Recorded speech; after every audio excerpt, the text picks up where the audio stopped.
Earlier this year, the rand traded at almost 19 rand to the dollar. Come on now, dog. Come on, man. Did you all know that the rand once soared? Did you know that the rand was once 6 rands to the dollar? Oh, hell no! I know, before apartheid, I think at the time Mandela took over, it was like 3 or something. 3 rand. But we're talking post-apartheid era here. I don't like where this is going. But let's go. In December of 2001, the South African rand hit an all-time low of 13.84 rands.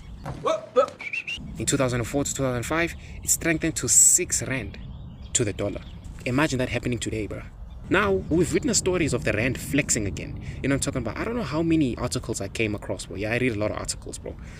I read a lot of articles. I don't know how many articles I've come across, but the rand is flexing again in 2025. But I want to go through why it strengthened in the 2000s.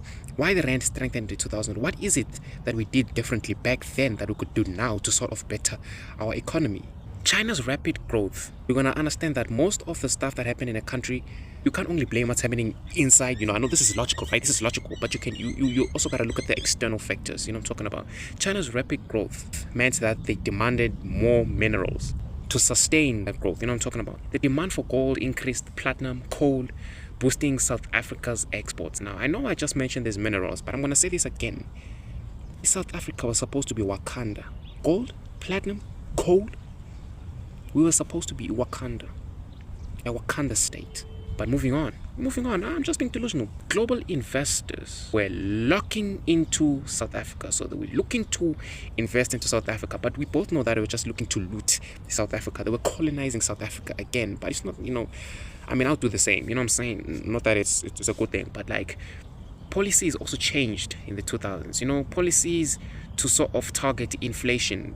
So these policies are working. I like the stupid policies that are coming to effect now. I don't know if this is a policy or just a law, but I still can't believe that a man would want to take a wife's surname. Daddy, chill. There are upsides to everything. There's upsides to masturbating. Pause. What the fuck was that?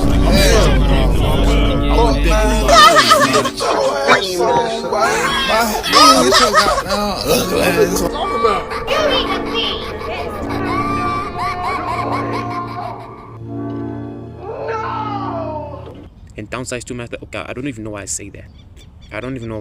But let's do this. There's always pros and cons. You gotta understand that a dying rand has its pros and its cons. Yes, I'm gonna get into that later, but now I just want to focus on the upside of a strong rand.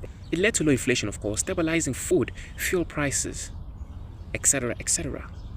Do you remember how our parents used to tell us, or our parents keep on telling us that, you know, back then we used to buy this for 5 rand. We used to buy this for 5 rand, 10 rand back then. Now it's like 250. And in no time, when you're old enough to work and do all these things and have your own family, you're probably gonna buy it for 1,000 rand. Scary times. More vehicle imports, so a lot of people were like stronger financial markets. So I'm guessing the forex traders, you can correct me here, but the forex traders was enjoying the downsides of a stronger rand. Like I said, there's always going to be pros and cons, but there's a downside too. Unemployment, yes. Unemployment, it's literally what we've been cursed with in South Africa. Unemployment is South Africa's birthmark. Remember when I said our fight was spiritual? This unemployment is going to find us in every single way. According to Chamber Minds, at some point, the unemployment dropped from 500k employees to 398,000 by 2007. So it doesn't matter if the rand loses its strength. I mean, if the rand weakens, it doesn't matter if the rand strengthens over time. The unemployment is going to affect us. So I don't know how the country can find a balance, but I feel like at the end of the day, it's inevitable. It's inevitable. It's something that cannot be fought. I think it's the reason why we should, you know, we should consider these other creative outlets like YouTube. You know, I feel like if we can get this message out there, if we can get our parents' support, you know, the support you get into school, into university and all these things, if we can get the same support into pushing YouTube and all these other ventures, I feel like we could change the world for the better. But anyways, I'm not here to be a hero. Fast forward 2025, South Africa saw 41.3 billion rands in net purchases. I don't know what that means. All I know is that tariffs is killing us, okay? All the tariffs killing us. You know, I didn't plan this properly, bro. Just because there's a lot of interferences, so I'm shooting these videos like once a week. I ain't gonna lie, I'm getting cooked. The point is, bro, in April 2020, the rand was 14 rands 50 cents to the dollar, but weakened for the rest of the year. If the rand is said to be strengthening now, is it just gonna crash again towards the end of the year? I mean, is history repeating itself? But I don't know about you, but what I've learned from everything here is that there's the big thing is, yeah, no, I mean, it's oddly common, something obvious, but there's always gonna be pros and cons to everything, good or bad. Based on everything I said now, bro, the rand, a strong rand, doesn't equal a strong economy. But what I've seen is that South Africa uses a strong rand to invest in productivity, competitiveness, to diversify exports, reduce reliance in short-term capital inflows. But again, we see the rand flexing again this year, and we're always going to see it. We've seen it in the past and we're going to see it in the future.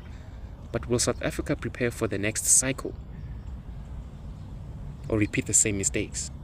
This is a question we should ask ourselves. There's no end of the day here. It's just me.